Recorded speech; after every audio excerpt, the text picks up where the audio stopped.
হাবাসের পছন্দের ছাত্র চ্যাম্পিয়ন প্লেয়ারকে ইস্টবেঙ্গল সাইন করালো। তার সাথে সাথে বিরাট বড় সুখবর এলো ফাইনালি আইএসএলকে নিয়ে। তো নমস্কার বন্ধুরা, welcome to ST unique sports. বন্ধুরা, এই ভিডিওতে তো অবশ্যই আমরা অনেকগুলো ট্রান্সফার নিউজ তোমাদের সঙ্গে শেয়ার করব।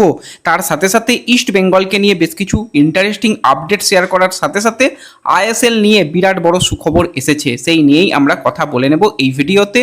পুরো ভিডিওটা দেখো, ভালো লাগলে অবশ্যই একটা করে লাইক করে দিও, আর যারা চ্যানেলে প্রথমবারের জন্য এসেছো মনে করে চ্যানেলটাকে সাবস্ক্রাইব আর ফলো করে নিও, তাহলে প্রিয় দলের খেলার সমস্ত আপডেট তোমরা এখানে পেয়ে যাবে। তো চলো আর দেরি না করে ভিডিও শুরু করা যাক। তো সবার প্রথম যদি আমরা আইএসএল এর বিরাট বড় সুখবর নিয়ে কথা বলি, তো যতদিন না কোনো কিছু পেপার পেনে সাইন হচ্ছে ততদিন পর্যন্ত অপেক্ষা করতে হয়। তো দীর্ঘদিন ধরেই আমরা অপেক্ষা করছিলাম যে নতুন মরশুমের যে দিনক্ষণ একটা ঘোষণা হয়েছে সেটা কবে থেকে কার্যকর হবে, কি প্ল্যানিং হবে এটসেট্রা। তো সেই নিয়ে ফেডারেশন তো রীতিমতন ওয়ার্ল্ড কাপ দেখতে ব্যস্ত হয়ে গিয়েছিল। তো ব্যস্ততা কাটিয়ে ফাইনালি আজকে ক্লাব জোটের সঙ্গে কিন্তু যেটা ফেডারেশনের যে চুক্তি, সেই চুক্তি কমপ্লিট হয়েছে এবং চুক্তি কমপ্লিট হওয়ার পর কিন্তু তারা একটা প্রেস কনফারেন্স করেছে এবং সেখানে তারা অনেক কিছু জিনিস তুলে ধরেছে। তো নতুন করে যে ফেডারেশনের সঙ্গে ক্লাব জোটের চুক্তি হলো, সেই চুক্তিটা মূলত করা হয়েছে 4 বছরের জন্য। তো 4 বছর এই চুক্তি কিন্তু চলবে।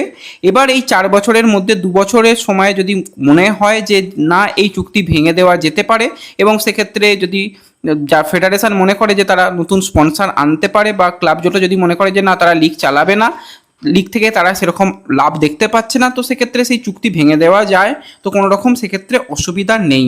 কিন্তু 4 মরশুমের জন্য চুক্তি স্বাক্ষর করা গেছে, সেটা সবথেকে ভালো ব্যাপার।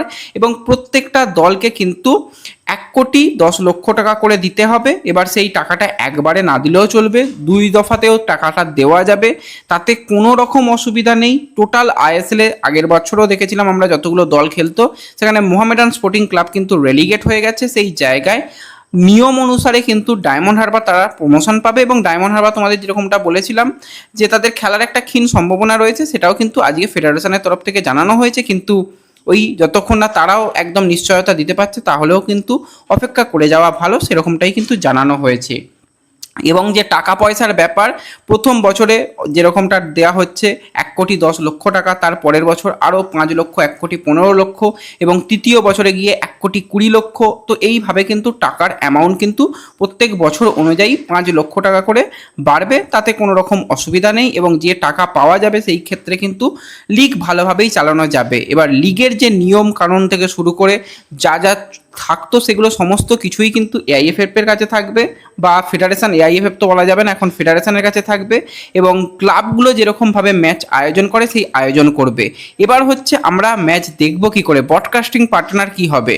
তো ব্রডকাস্টিং পার্টনার নিয়েও খুব তাড়াতাড়ি আপডেট এসে যাবে, এবং আশা করা যাচ্ছে 1 মাসের মধ্যে ব্রডকাস্টিং পার্টনারও চুক্তি স্বাক্ষর করে ফেলবে। এবং অলরেডি তারা কিন্তু টেন্ডার ডাকার জন্য সমস্ত কিছু যে কার্যক্রম সেগুলো কিন্তু চালাচ্ছে, এবং খুব তাড়াতাড়ি নতুন করে টেন্ডার ডেকে সেই ব্যাপারটাও কিন্তু মিটিয়ে নেওয়া হবে।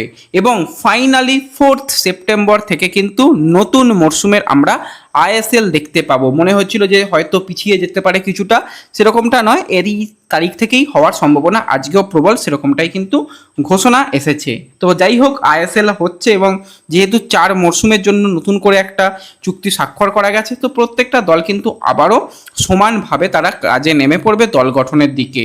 তো সেক্ষেত্রে দল গঠনের যাদের যেরকম প্ল্যানিং থাকবে তারা সেই রকমভাবেই দল গঠন করবে। তো আজকে আমরা সবার প্রথমে একটুখানি নর্থ ইস্ট ইউনাইটেড এফসিকে নিয়ে কথা বলবো। তারা কিন্তু এবার বড়সড় সিদ্ধান্ত নিয়েছে বিদেশি প্লেয়ারদের নিয়ে। তো অলরেডি তোমাদের জানিয়েছিলাম মিচেল জিবাকো, তাকে কিন্তু ছেড়ে দেওয়া হয়েছে, তার এজ 37 বছর হয়েছিল। এবং তার সাথে সাথে 36 বছর বয়সী Spanish central midfielder Andre Rodriguez, সেও কিন্তু লাস্ট ইয়ার নর্থ ইস্ট দলের যুক্ত ছিল এবং সেখানে ডুরান্ড কাপ চ্যাম্পিয়ন দলের সদস্য ছিল।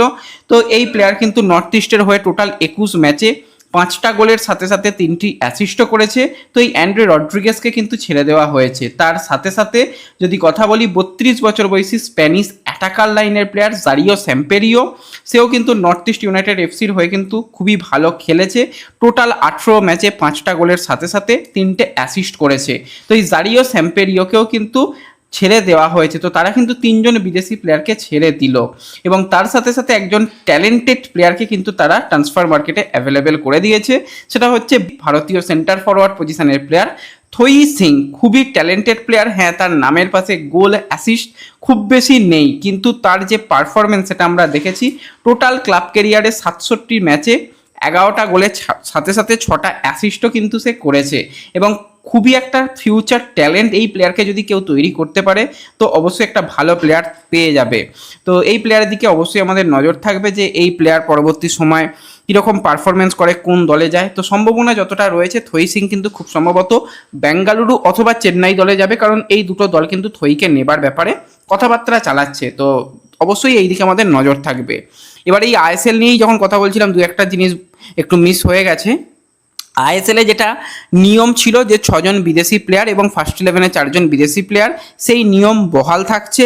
তার সাথে সাথে ওসিআই কোনো বাধ্যতামূলক নয়, কোনো দল মনে করলে ওসিআই প্লেয়ার নিতেই পারে। তো ওসিআই প্লেয়ারকে ডোমেস্টিক প্লেয়ার হিসাবে বিবেচনা করা হবে না, ওসিআই প্লেয়ারদের কিন্তু ফরেন প্লেয়ার হিসাবেই বিবেচনা করা হবে। তো কোনো দল মনে হয় না যে ওসিআই প্লেয়ারকে ফরেন প্লেয়ার কোটায় নিয়ে আসবে, তো সেক্ষেত্রে যেরকম দল গঠন করে সেরকমই করবে। যদি ওসিআই বাধ্যতামূলক হতো বা এটসেট্রা কিছু হতো তাহলে দেখা যেত। এবং একটা জিনিস যেখানে ভাবা হচ্ছিল যে ইন্ডিয়ান স্ট্রাইকারকে 90 মিনিট খেলাতেই হবে, সেই ব্যাপারটাও কিন্তু আজকে আমাদের সামনে অতটা উঠে আসেনি। হ্যাঁ, প্রত্যেকটা দলকে নির্দেশ দেওয়া হয়েছে ভারতীয় স্ট্রাইকার লাইনকে শক্তিশালী করার জন্য, যেন একটু ইন্ডিয়ান প্লেয়ারদের সুযোগ দেওয়া হয়, সেটা কিন্তু জানানো হয়েছে। তো এর সাথে সাথে আমরা যদি এবার সরাসরি চলে আসি একটু ইস্ট বেঙ্গলের দিকে। তো ইস্ট বেঙ্গলের দিকে যদি আমরা কথা বলি, প্রথমেই আমরা কথা বলবো ইস্ট বেঙ্গলের আগামী মানে এই নতুন সিজনের ভাইস ক্যাপ্টেন বা ক্যাপ্টেন হিসাবেও আমরা দেখতে পেতে পারি 25 বছর বয়সী ভারতীয় সেন্টার ব্যাক লালচং নুঙ্গাকে। তো লালচং নুঙ্গার কন্ট্রাক্ট শেষ হয়ে গিয়েছিল, তাকে মুম্বাই নেওয়ার জন্য মরিয়া হলেও ইস্ট বেঙ্গল যে তাকে ধরে রাখতে সক্ষম হয়েছিল তোমাদের জানিয়েছিলাম। আজকে ইস্ট বেঙ্গলের সোশ্যাল মিডিয়ার তরফ থেকে কিন্তু এই লালচং নুঙ্গার অফিসিয়াল অ্যানাউন্সমেন্ট করে জানিয়ে দেওয়া হয়েছে লাল অন্য কোথাও নয়, সে ইস্ট বেঙ্গলেই কন্টিনিউ করছে। এবং আরও একজন যদি আমরা ইস্ট বেঙ্গলের প্লেয়ারকে নিয়ে কথা বলি, 26 বছর বয়সী বাঙালি গোলকিপার আদিত্য পাত্র ইস্ট বেঙ্গলের সঙ্গে 2022 সাল থেকে 26 সাল দীর্ঘ সময় ইস্ট বেঙ্গলের রিজার্ভ টিম এবং আইএসএল স্কোয়াডেও ছিল। তো সেই আদিত্য পাত্র কিন্তু ইস্ট বেঙ্গল ছেড়েছে, আসন্ন মরশুমে তাকে কিন্তু আমরা ভবানীপুরের হয়ে খেলতে দেখব। এবং তার সাথে সাথে যদি আমরা কথা বলি একটুখানি সল ক্রেসপোকে নিয়ে, তো এই 29 বছর বয়সী স্প্যানিশ সেন্ট্রাল মিডফিল্ডার বা ডিফেন্সিভ মিডফিল্ডার, সেও কিন্তু অনেক দিনই ইস্ট বেঙ্গলে যুক্ত ছিল, তার কন্ট্রাক্ট শেষ হয়ে গেছে। তাকে নেবার ব্যাপারে কিন্তু এই মুহূর্তে খুব পজিটিভভাবে কথাবার্তা চালাচ্ছে আইএসএলের দুটি দল। সেখানে অবশ্যই চেন্নাইন এফসি, তারা ফ্রন্ট রানার আপ হিসাবে রয়েছে, এবং তার সাথে সাথে নর্থ ইস্ট ইউনাইটেড এফসি জুয়ান পাদ্রো বেনালি, তারা কিন্তু সল ক্রেসপোর ব্যাপারে ইন্টারেস্ট শো করেছে, কথাবার্তা তারাও চালাচ্ছে।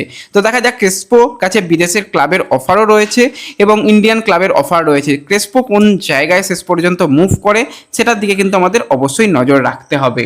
এবং তোমাদের অনেক আগে আমরা জানিয়েছিলাম যখন ট্রান্সফার মার্কেট জাস্ট ওপেন হয়েছিল, যে ইস্ট বেঙ্গল কিন্তু একজন বাঙালি ডিফেন্ডার লেফট ব্যাক পজিশনের প্লেয়ার বা রাইট ব্যাকেও খেলতে পারে, তাকে সাইন করিয়েছে, যে ইন্টারকাশি বা তার আগে জামশেদপুরের হয়েও কিন্তু চ্যাম্পিয়ন দলে যুক্ত ছিল। এবং হাবাসের অত্যন্ত পছন্দের ছাত্র সন্দীপ মান্ডি, তার নামও কিন্তু অফিসিয়ালি ঘোষণা করে দেওয়া হয়েছে। বড় চুক্তিতে সে কিন্তু এবার ইস্ট বেঙ্গলে যোগদান করলো, তো এটাও কিন্তু ডিল ডান। তো বেশ অনেকগুলোই আজকে ট্রান্সফার নিউজ তোমাদের সঙ্গে শেয়ার করলাম। কেমন লাগলো ভিডিও কমেন্টে জানিও, ভালো লাগলে অবশ্যই লাইক শেয়ার করে দিও, চ্যানেলে প্রথমবারের জন্য এলে সাবস্ক্রাইব আর ফলো করে নিও। দেখা হবে পরবর্তী ভিডিওতে, ধন্যবাদ।